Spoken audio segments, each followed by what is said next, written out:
This will be a 5-lecture course examining the fundamentals of ancient Roman architecture and all the ways in which the lessons and strategies of that architecture both survived into the Middle Ages and were revived deliberately at particular points in time.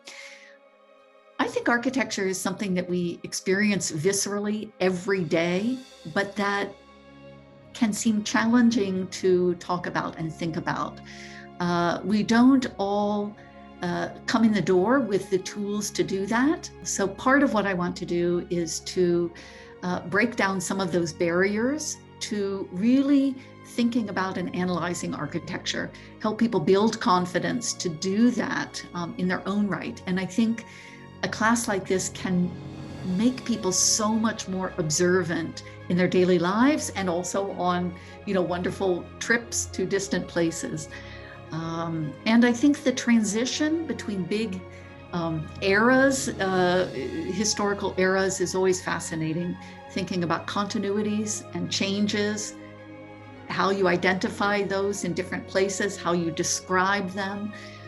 This is a course that will treat some canonical ideas, but perhaps try to break down the conventions of how we talk about the fall of the Roman Empire, or the Dark Ages, or barbarians, or even Islamic culture in relation to Christian culture in the early Middle Ages. I am delighted to invite you to join me this fall for a 5-lecture course examining ancient Roman architecture and its legacy in the Middle Ages in both Christian and Islamic contexts.